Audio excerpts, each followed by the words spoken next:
that takes you up to maybe a week, 7 to 8 days. So if you ovulate on day 14, then you're going to stop having intercourse about the end of menses. Okay? About a week prior to ovulation. So the sperm can still be vital during that period of time. Then the oocyte is available to be fertilized for approximately 24 hours. If you really don't want to get pregnant, I'd expand that another 2 or 3 days. All right, so we're looking at maybe day 7 to day 17. So about 10 days. You really don't want to get pregnant. Maybe expand it a few more days. Okay? And that's the rhythm method. Now that,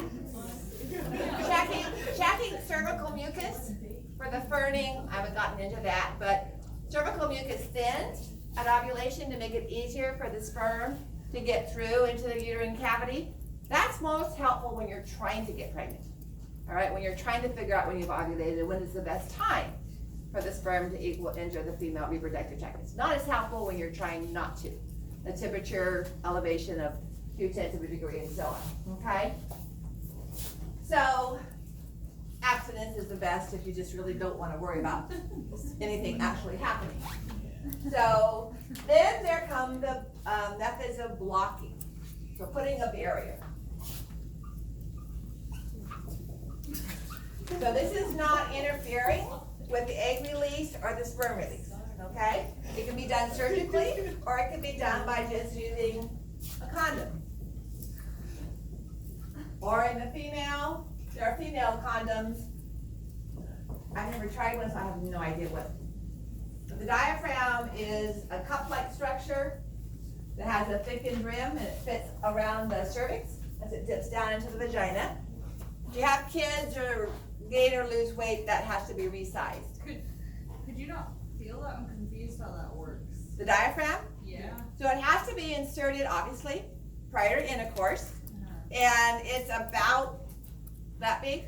I mean, it's about 3 inches. It has a thickened rim. And as he says, she fits up into the vaginal fornices. And both of these work best if used with spermicide, a foam or jelly. So if any sperm happen to get around the edges or there's a tear in the condom, that they would be killed by the spermicide. Okay? Which brings us to a funny personal story. I think it's funny anyway. So I was living and working in Tennessee, teaching college. My parents lived in Maryland. My fiance lived out here in California. The wedding was in Maryland. So he flew out Friday. We got married on Sunday. Our first night of marriage, that Sunday night, was in the Hay Adams Hotel across the street from the White House. So we drive down. I haven't seen him probably since spring break. And we get to the hotel, and he goes, "So what are we doing for birth control?" And I said, "I thought you were taking care of that." And he goes, "No, I thought you were taking care of that." So we spend our first night of our wedding riding the metro, the subway, up and down looking for a pharmacy to find some form of birth control. And we chose one that we'd never used before called a sponge, which is similar to a diaphragm but doesn't fit as well. And it's just basically a round sponge that's embedded with spermicide and gets pushed up in there. You have to leave it in there for 6 hours after intercourse. So any sperm lying around or flying around or swimming around can get killed. Well, the sponge, I don't know what drugs they use now, but the sponge at that time was embedded with, and in fact they took it off the market for a while. It's embedded with a drug known as,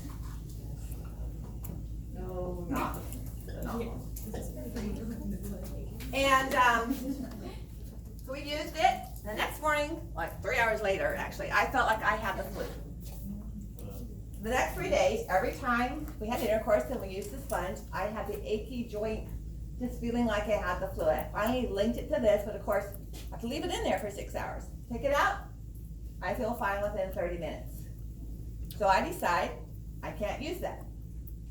A year and a half later, we're having our first child. I'm sitting on the side of the bed. The anesthesiologist is getting ready to give me an epidural. I'm wondering how this is going to work in between contractions. And he said, "So, what does minoxidil do?"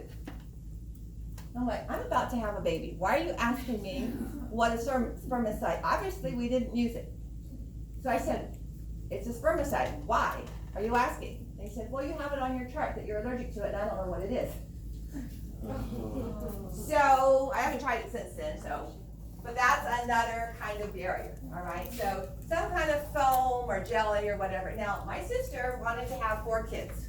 She wanted to write a book on how to bring up kids. And she decided she had to have some first. Her husband wasn't so anxious.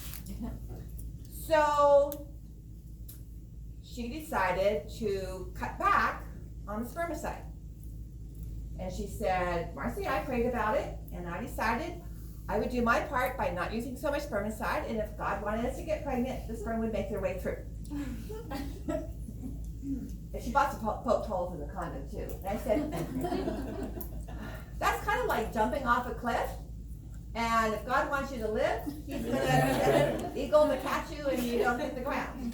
I said, don't you think it'd be better if you prayed and asked God to help you determine when the best time was to get pregnant and then not do anything at all? And see if God brought the sperm and the egg together? But anyway, her husband, they're divorced now. So they had their first child, and she noticed that she would put the baby in the car seat, and her husband would come along and pinch him and make the baby cry. He was jealous of that kid. Well, she went on and had 4 kids, and then she forced them.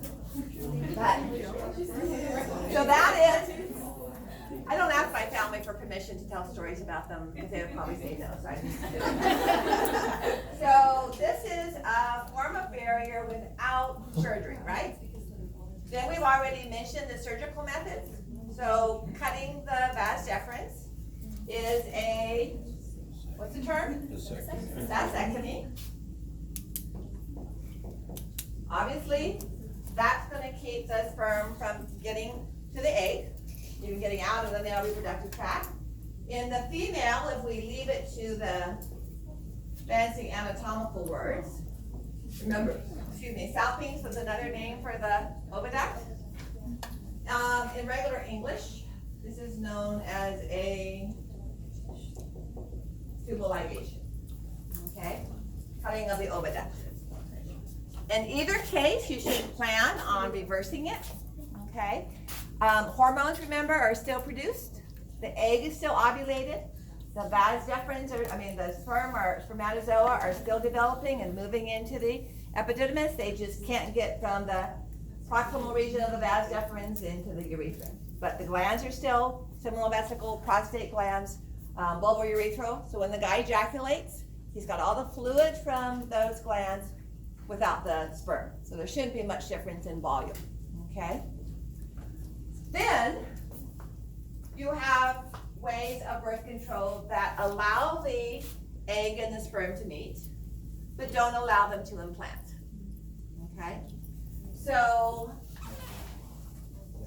for some people, that's not acceptable because a new life has been formed when the zygote was formed. So when the egg was fertilized by the sperm, that was the beginning of a new life, and changing that, not allowing it to implant, is interfering with that new life, okay?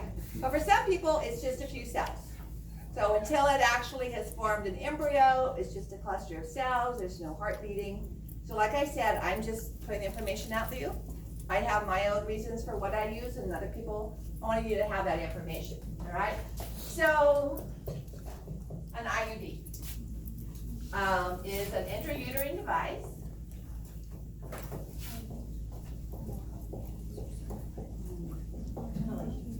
There's 2 types. One is medicated and one is not. Typically what you have is a copper piece in a T-shaped form. These arms swap down, kind of like putting a ship in a bottle.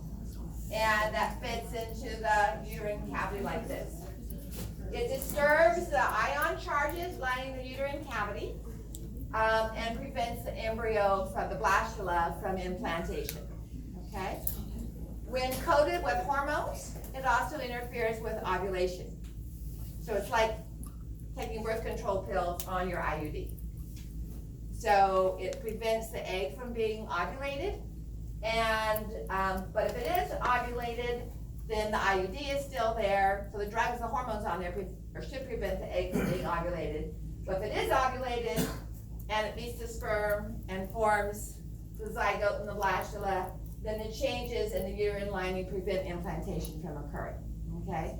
So it's as if the pregnancy, as in that sense, didn't occur because there's no implantation. So intrauterine device with and without hormones. We'll come back to that in a moment, but you can actually, of course, and somewhere in between these two it fits, just keep the egg from being released. And that's birth control, okay? So some combination of estrogen and progestin that keep the follicles from developing because of the low levels of FSH and LH due to negative feedback. And if the follicles don't develop, then the egg isn't released. And so it's not really a barrier method, but it keeps the sperm from meeting the egg because there is no. They're still trying to work on how to keep the sperm from being made, but that hasn't really worked very well. So then, of course, there's the abortion, the chemical, and the surgical abortion.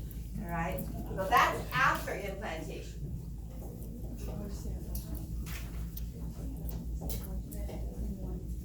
So you can take the RU-486 and a couple of other drugs that, as I talked about, cause the spiral arteries to constrict and induces the separation of the stratum functionalis. And if there's implantation, there's an early delivery, a miscarriage, if you will, induced by the chemical. The surgical abortion, so this is a chemical.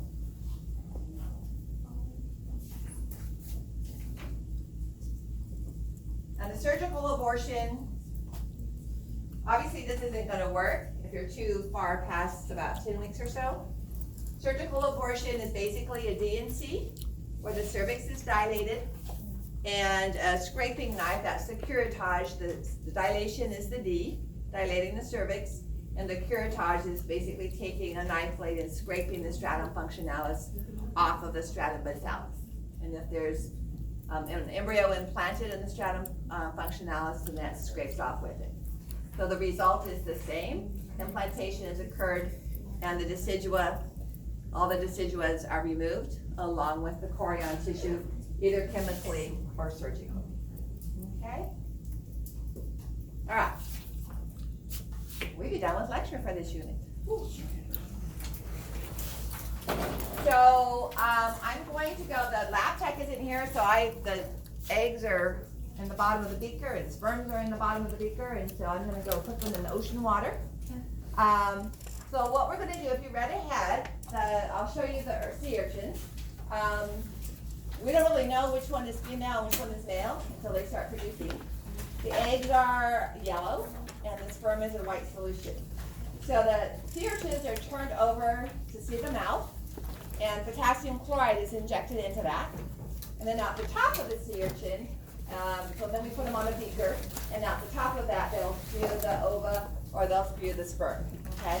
I was reading the note from the lab technician. There's 2 men on the bottom of the train. What? Men? Male sea urchins.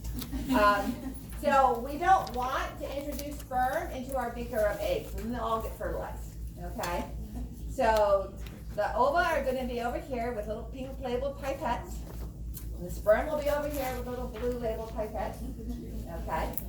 And we're going to use 10x and 40x on the microscope. We're going to look at to find the eggs first because they're larger, a lot easier to find. The sperm are little spots. I mean, they're little dots that are hard to see when at 40x. You see things moving around. So, just to give you an idea, and then we'll take a break and get your microscope set up. But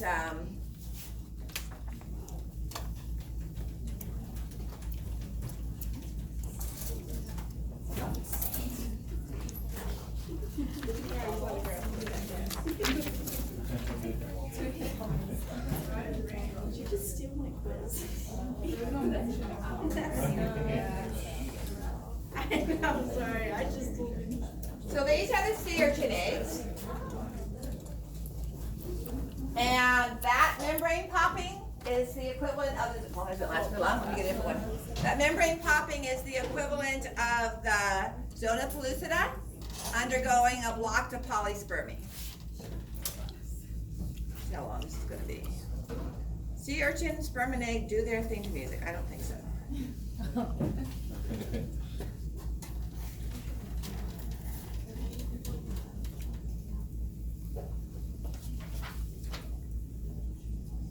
So we had a lot of people finding air bubbles.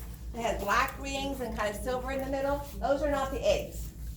The eggs are gonna be kind of a light brown color, all right? They're gonna look like this with the 40X.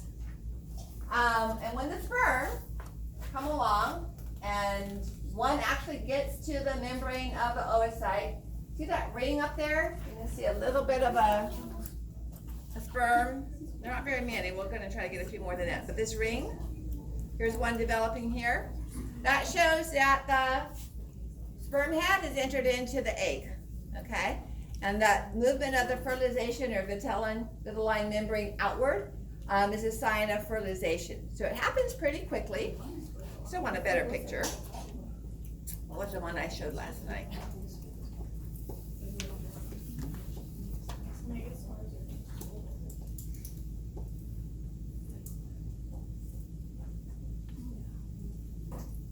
So this is going all through how it's prepared. So that's where the mouth is. And these, you can't take them home and put them in an aquarium, even a marine aquarium, because they've been so stressed out with this. They don't really do very well. See how the spines are moving around? Was that the sodium chloride? Yeah, no, it's a potassium chloride actually. So coming out the top, we actually turn them upside down and it drips down into a beaker. So that's the, those are the ova, eggs. And we have an artificial seawater, okay, with the proper salts and everything.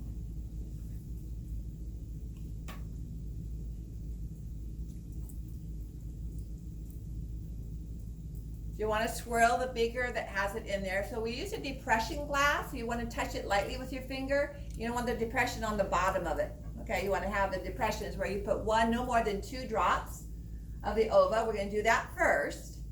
And find them under your microscope. You can start with scanning and go to 10x. And then for some of the microscope, we'll put a cover slip over it because our 10x and 40x objectives are not sealed, and if salt water gets in there, it corrodes them, all right? So we'll put a cover slip over it, which they're not using, and sometimes at the 40x, it gets too close to the cover slip. So the last time it kind of varied on the microscope. So here's you can see the sperm moving around. This is already showing a cleavage, which usually takes at least a couple hours. But you can see the size of the sperm in the relationship to the egg. Why didn't they actually show it fertilizing? I still can't find the one that I had up last night.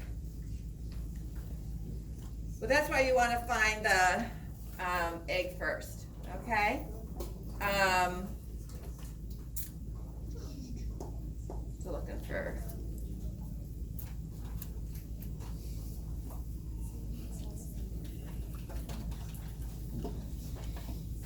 Well, we'll leave it at that. So you'll need your microscopes. I'll bring out they're called depression slides, and they have a slight depression. That's where we put 1 to 2 drops. 1 is good, and then the cover slip over that, and you can add the sperm to the side of the cover slip, okay? If you wish, you can focus. If you use 1 drop, you can focus without the cover slip. If you use 2, I want you to use a cover slip, okay? Because it's going to mound over, and there's too big a chance of getting the salt water into the 40x. If you just 1 drop, you can try it without the cover slip. You use the cover slip, add the blue pipette with the sperm to the edge, and it'll slip in with capillary action. If you don't use a cover slip and only 10x, you can just add it directly, just a little bit, because you don't want it to mound over and move your 40x into that. So you don't want to change to 40x unless you're actually watching the 40x objective slide into space, so you don't into the place where it clicks, so you don't get the salt water in there, okay? But find the eggs first, put them in focus. Just don't focus on little air bubbles. They'll be kind of that yellowish light up brown color, and then add the sperm. Once you see that clear ring, it's fertilized. Okay, it happens pretty quickly. And then we have some cells that have already gone through 2, 4, 8 cell divisions that will be at the front of the room. Okay, so cover slips and depression slides and eggs on that end, and then sperm on this end with 2 or 3 pipettes. Take a pipette with a little bit, swirl the beaker, take the pipette and bring it over to your microscope. Okay, so taking your slide over there, because you want to see the sperm come in and start swimming around. So I'll get those ready while you guys